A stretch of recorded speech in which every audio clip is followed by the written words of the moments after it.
Article 24, Paragraph 5.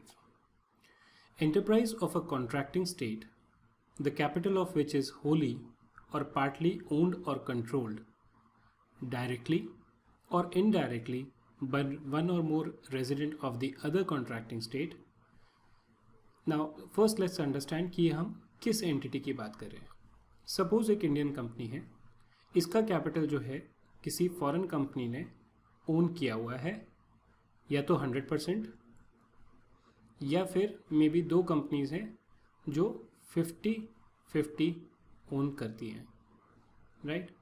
सो अगर हम इस एंटरप्राइज की बात कर रहे हैं, shall not be subjected in the first mention state, यानी इस कंपनी का सोर्स स्टेट में कोई भी टैक्सेशन जो है ऐसा नहीं होगा, और any requirement connected there with which is other or more burdensome than the taxation and connected requirement to which other similar enterprise of the first mentioned state are or may be subjected. मतलब इस company का source state में taxation की कोई भी requirement ऐसी नहीं होगी जो बाकी कंपनियां सोर्स स्टेट में हैं उनके ऊपर एप्लीकेबल नहीं है. आप डिस्क्रिमिनेट नहीं कर सकते इस एंटिटी को सिर्फ इस कंडीशन की वजह से कि इसका कैपिटल जो है नॉन रेजिडेंट्स के पास है, चाहे वो कम्प्लीटली हो चाहे वो पार्टली हो. अगर आपकी कोई और कंपनी है जिसके ओनर इंडियन रेजिडेंट है, उसका आप टैक्स रिक्वायरमेंट कुछ और मानते हैं. The UN model is identical to the OECD model, right. Paragraph 5 aims to provide that all resident companies should be treated equally for tax purposes, whether they are owned and controlled by other resident of that contracting state, चाहे ये company other residents own करते हो, और whether there capital is owned or controlled wholly or partly, directly or indirectly by one or more residents of the other contracting state. चाहे residents own कर रहे हो, चाहे एक या एक से ज़्यादा जो दूसरे स्टेट के रेजिडेंट हैं वो कंट्रोल कर रहे हो. Distributions like dividend to resident and non-resident should be treated in a similar manner, and there should be no tax on dividend just because the owner of the company are non-residents. तो अगर ये एक Indian company किसी resident को dividend declare करती है और उस पर कोई टैक्स नहीं है, सिर्फ इसलिए कि वो एक नॉन रेजिडेंट को कोई डिविडेंड दे रही है, उसके ऊपर आप उस पर टैक्स नहीं लगा सकते. They have to be treated in a same manner. Now, Article 24(6) of the US model is absent in the OECD and the UN model. ये इन दोनों में नहीं है. It provides that this article will not prevent either contracting state from imposing branch profit tax described in paragraph 10 of Article 10 or paragraph 7 of Article 11 of the US Model Convention. अगर एक foreign company की India में या किसी source country में branch होती है, तो इसके ऊपर ब्रांच प्रॉफिट टैक्स लग सकता है. अगर इसके ऊपर ब्रांच प्रॉफिट टैक्स लग रहा है, that will not be considered as discriminatory in nature, right. This is what basically this provision says.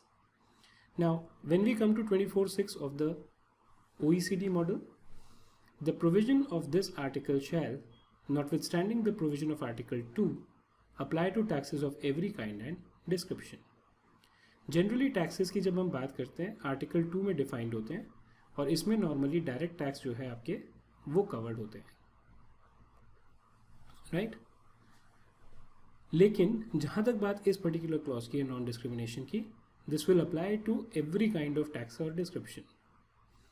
This paragraph provides that non discrimination contained in this article shall apply to taxes of every kind and description, notwithstanding the definition of taxes contained in Article 2.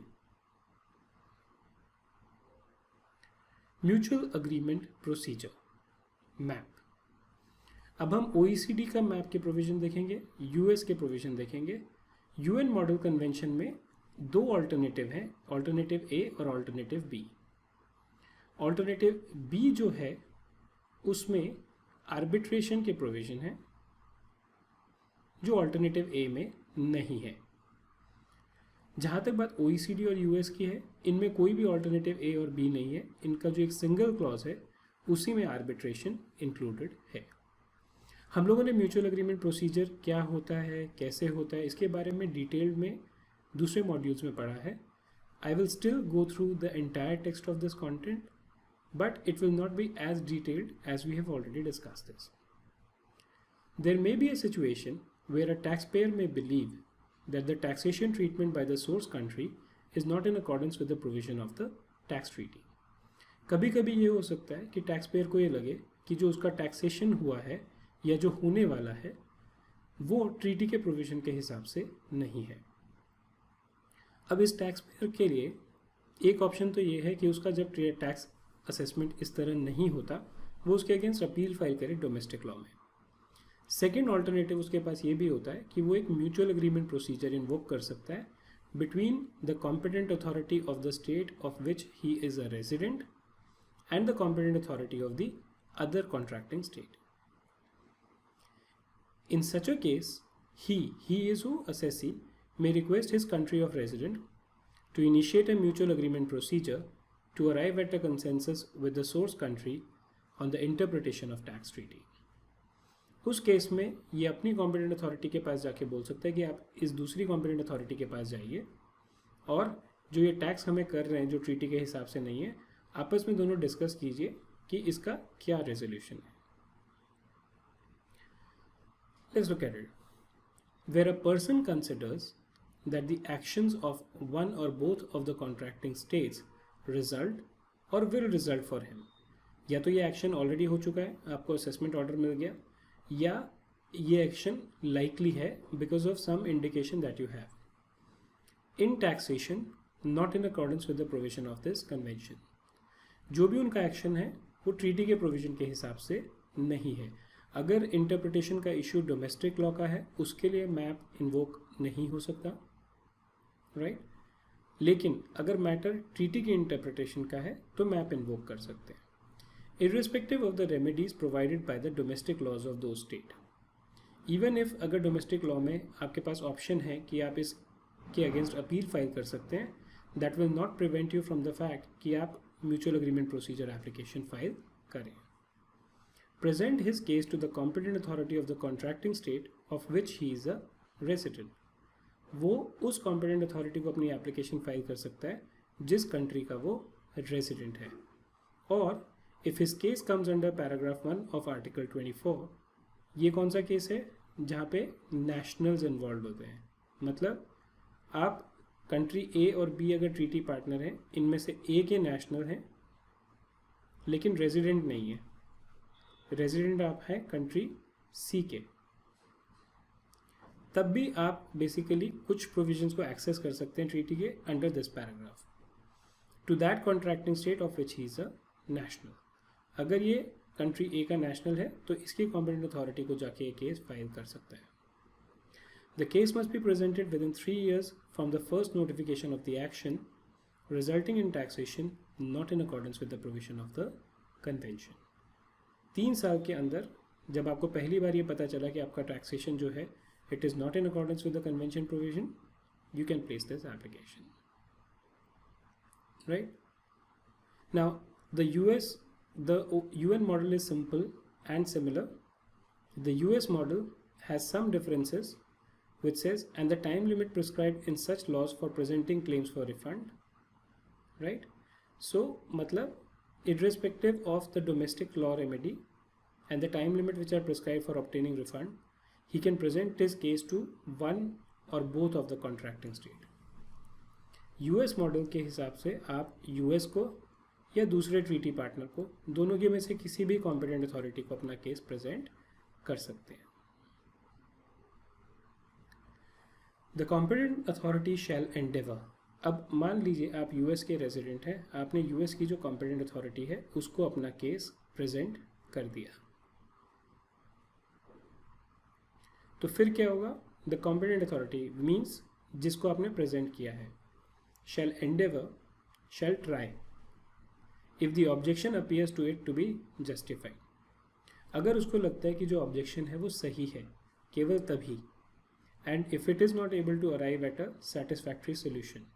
मतलब अगर उसको लगता है case justified है और one and से unilaterally वो उसका कोई रेजोल्यूशन नहीं निकाल पा रहे हैं, to resolve the case by mutual agreement with the competent authority of the other contracting state with a view to avoid taxation which is not in accordance with the convention. अगर वो unilaterally solve कर लेते हैं problem, nothing like it. अगर नहीं होती है, then they will approach the competent authority of the other country to solve the case. Any agreement reached shall be implemented notwithstanding any time limits in the domestic laws of the contracting state.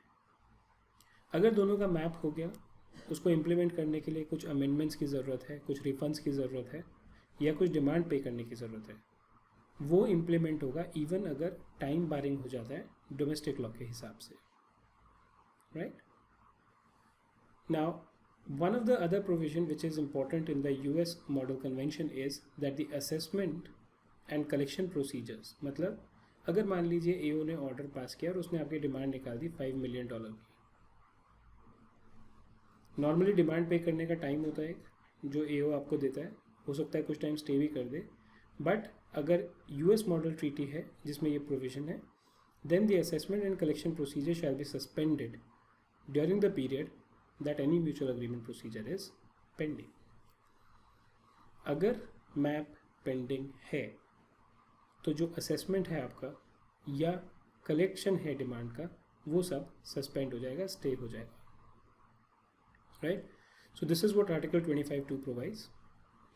Article 25(2) of the US model provides for this, but generally otherwise Article 25(2) provides that if the CA of the contracting state to which the case is presented, resident के country का जो competent authority है, finds the case justified and which it is unable to solve unilaterally with the presenter, पहले वो कोशिश यही करते हैं कि भाई आपस में हमारे एंड पे ही अगर पॉसिबिलिटी है इसको सॉल्व करने की, let us do that. But अगर नहीं होता then shall seek an agreement with the competent authority of the other contracting state. If they arrive at agreement, such agreement is to be implemented even if such implementation is barred by statute of limitation of the domestic laws.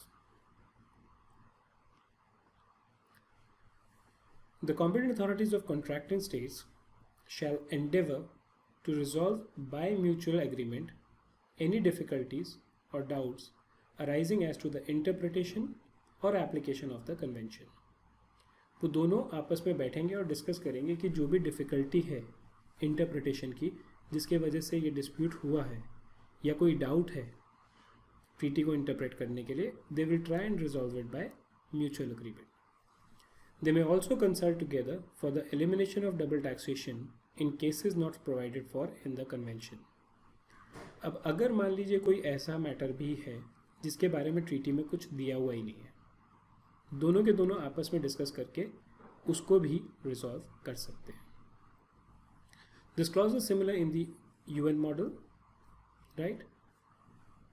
If you look at the US model, there are some changes, right? Which is that the part 1 is basically the paragraph similar to what we have here. But in the US model, what they have also done is, उन्होंने ये करा है कि ये जो आपस में competent authorities हैं, ये क्या क्या agree कर सकती हैं. क्या agree कर सकती हैं?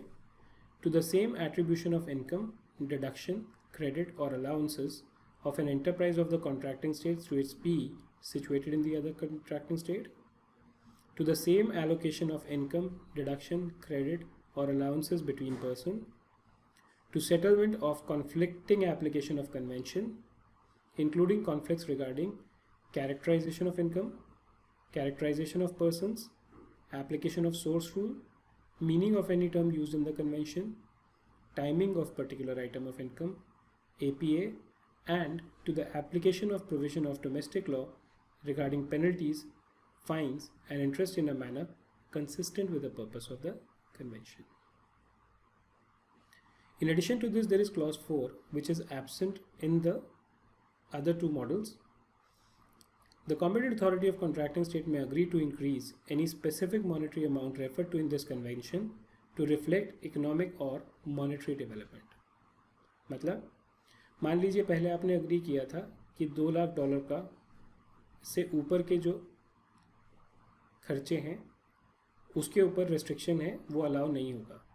I am just giving an example, किसी भी क्लॉज में हो सकता है. 10 साल बीत गए, मे बी ये $2 लाख का रेलेवेंस ख़त्म हो गया, ट्रेड बढ़ गया, इकोनॉमी बढ़ गई, तो अगर वो डिडक्शन की लिमिट बढ़ानी है, that can also be agreed under map. Like Article 25.3 of the OECD model, 25.3 of the US model also provides that competent authority of contracting states shall endeavor to resolve by mutual agreement any difficulty or doubt arising as to the interpretation or application of the convention. However, Article 25.3 along with 25.4 of the US model specifically elaborates on the area on which the competent authority may agree through a non-exhaustive list of example. ये non exhaustive list है, ये हमें इसमें एक ध्यान रखना पड़ेगा, because इस केस में ऐसा नहीं है कि जो मिस्ट्रेट है सिर्फ वही चीज़ों पे वो अग्री कर सकते हैं. There may be other matters also which can be settled through MAP. Paragraph 4. The competent authorities of CS may communicate with each other directly, including through a joint commission consisting of themselves or their representative for the purpose of reaching an agreement in the sense of the preceding paragraphs. अब एक competent authority जो है वो US की है, एक competent authority जो है इंडिया की है. तो ये आपस में एक दूसरे से इंटरैक्ट कैसे करेंगे वो यहाँ पर मेंशन है. ये आपस में कम्युनिकेट कर सकते हैं एक दूसरे से, खुद से भी, या दोनों मिलकर एक जॉइंट कमीशन भी बना सकते हैं. इस कमीशन में इनके अपने लोग हो सकते हैं या रिप्रेजेंटेटिव होते हैं, और वो आपस में डिस्कस करके अग्री करेंगे कि क्या इंटरप्रिटेशन करें जिससे ट्रीटी की जो मैनर है वो अप्लाई हो सके. राइट. जब हम बात यूएन मॉडल की करते हैं, इसमें ये सारे प्रोविजंस हैं. एडिशनली ये भी कहते हैं कि कॉम्पिटेंट अथॉरिटीज़ थ्रू कंसल्टेशन में develop appropriate bilateral procedures, conditions, methods and technique for the implementation of map provided for in this article. जो दो competent authority है, मैप कैसे होगा उसके लिए जो प्रोसीजर है, कंडीशंस है, मेथड है या इम्प्लीमेंटेशन है, वो कैसे होगा वो सब आपस में अग्री कर सकते हैं. Right. So article 25.4 of the UN model consist of 2 sentences. पहला वाला हमने देखा और दूसरा ये है. Article 25.4 of the OECD UN and 25.5 of the US model provide कि ये आपस में कम्युनिकेट कर सकते हैं, कॉम्पिटेंट अथॉरिटी में communicate with each other for the purpose of reaching an agreement through joint commission और interacting with each other by letter, फैसिमिली, transmission, telephone, direct meetings, etcetera. Para 4 of the UN model relates to development of procedures and other matters relating to smooth implementation of MAP by competent authorities. ये सब चीज़ें मैंने आपको ऊपर explain कर दी. Basically this is nothing but what we have already discussed here. अगर आपको ये एक बारी समझ में आ गया तो ये सब जो है ये खाली इंफॉर्मेशनल हो जाता है. Now this paragraph is important, para 5. This basically deals with the case of arbitration. अभी तक हम ऑल्टरनेटिव ए डिस्कस कर रहे थे, लेकिन आर्बिट्रेशन जो है वो यूएन मॉडल में ऑल्टरनेटिव बी में है. We can write this as B also here. Right. So what does these paragraphs say? Where under paragraph 1 a person has presented a case to the competent authority of a contracting state on the basis that the actions of one or both the contracting states have resulted for that person in taxation not in accordance with the provision of the convention, तो एक आदमी ने अपना case present किया and the competent authorities are unable to reach an agreement to resolve that case pursuant to paragraph 2 within 2 years from the presentation of the case to the competent authority of the other contracting state. 2 साल हो गए लेकिन ये case resolve नहीं हुआ. Any unresolved issues. Now ये एक important चीज़ है कि मान लीजिए आपके 2 इशू थे, एक सॉल्व हो गया और एक सॉल्व नहीं हुआ. सिर्फ जो इशू ये सॉल्व नहीं हुआ arising from the case shall be submitted to arbitration if the person so requests. अगर बंदे ने रिक्वेस्ट करी तो ये जो केस है ये आर्बिट्रेशन के लिए सबमिट हो सकता है. These unresolved issues shall not, however, be submitted to arbitration if a decision on this issue has already been rendered through a court or administrative tribunal of either state. 2 साल तक solve नहीं हुआ, जो unresolved issue है वो आप arbitration के लिए भेज सकते हो. लेकिन आर्बिट्रेशन के लिए मैटर तब नहीं जाएगा अगर कोर्ट ने कोई मैटर ऑलरेडी डिसाइड कर लिया. Unless a person directly affected by the case does not affect MAP that implements the arbitration decision, that decision shall be binding on both contracting states and shall be implemented notwithstanding the limits in the domestic laws of the state. अब ये court arbitration का मामला गया, arbitration का decision आ गया. जब ये decision आता है तो इसको मैप में इनकॉर्पोरेट करके असेसी के पास भेजा जाता है. अब असेसी के पास चॉइस है कि ये इसको एक्सेप्ट कर ले या रिजेक्ट कर ले. अगर वो रिजेक्ट कर देता है तब तो मामला ख़त्म है, लेकिन अगर वो एक्सेप्ट कर लेता है, राइट, ये जो मैप का डिसीजन है ये बाइंडिंग होगा दोनों कॉन्ट्रैक्टिंग स्टेट्स के ऊपर. The CA of both the CS shall by mutual agreement select the mode of application of this paragraph. Now basically the method, the interpretation and everything which is here is same in both these models, but there are some differences which we should discuss. Alternative A and Alternative B in the UN model were introduced in 2011. Article 25A of the UN model reproduces Article 25 of the OECD model with the addition of second sentence in para 4 relating to development of appropriate bilateral procedures, etc. Right? But excludes arbitration. तो अगर मैं तीनों का comparison करूं, OECD का, UN का और US का, इसमें 1, 2, 3, 4 पैराग्राफ हैं. ये सारे के सारे इसमें एप्लीकेबल है, लेकिन पैराग्राफ 4 में एक ये बायलैटरल प्रोसीजर के थ्रू जो डेवलपमेंट है वो सब इसमें है. राइट, यहाँ पर आर्टिकल 5 है, पैरा 5 है, जिसमें आर्बिट्रेशन है. ऑल्टरनेटिव ए में आर्बिट्रेशन नहीं है. Excludes arbitration as provided in 25(5) of OECD. 25B जो है UN मॉडल का वो रिप्रोड्यूस करता है 25 ऑफ OECD मॉडल, बट एक एडिशन है. किस चीज़ का? एक तो ये पैराग्राफ 4 का जो एडिशन है वो तो है ही है, और it also includes arbitration. Right, however paragraph 1 to 4 of both alternative version of Article 25 of the UN model are identical. मतलब जो पैरा 1 to 4 थे इस मॉडल के, वो चाहे आप ऑल्टरनेटिव ए लो या बी लो, दोनों में सेम है. सिर्फ बी में एडिशनली आर्बिट्रेशन इंक्लूडेड है.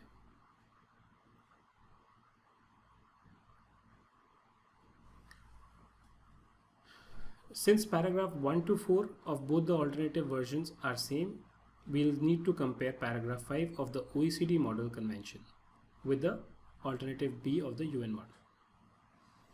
Arbitration may be initiated in the UN model if the competent authority are unable to reach an agreement on a case within 3 years from the presentation of that case, as against 2 years in case of OECD model convention. अगर हम इसको वापस जाके देखें, यहाँ पर 2 साल का टाइम था, राइट, 2 years का. Here unable to reach the agreement within 3 years है. तो यानी यहाँ पे 2 साल में सेटल नहीं हुआ तो आर्बिट्रेशन में जाता है. यहाँ पे 3 साल का टाइम आपके पास है. Right. Second, arbitration must be requested by competent authority of one of the contracting states under UN model as against person who initiated the case in the case of OECD. तो UN model में arbitration जो है वो competent authority request करेगी, tax payer नहीं. Competent authorities can depart from arbitration decision if they agree on a different solution within 6 months after the decision has been communicated to them. OECD में हमने कहा कि अगर आर्बिट्रेशन का decision आता है ये बाइंडिंग होगा कॉम्पिटेंट अथॉरिटी 1 और कॉम्पिटेंट अथॉरिटी 2 के, अनलेस टैक्स पेयर खुद मना कर देता है कि मुझे ये मैप नहीं करना। इस केस में जहाँ UN मॉडल आता है वहाँ वो कहता है कि भाई इनके ऊपर बाइंडिंग नहीं है, अगर ये 6 महीने में जब डिसीजन आया उसके 6 महीने में कोई ऑल्टरनेटिव फाइंड करते हैं जो अग्री हो जाता है। Arbitration matter under US model are contained in Article 25(7) to Article 25(10). Thank you for watching this video. If you liked this video, you can subscribe to our channel to stay updated on more such videos. You can like these videos and also share it with your friends. And if you're looking for material on this particular subject, you can visit us on our website at www.arrangeacademy.com.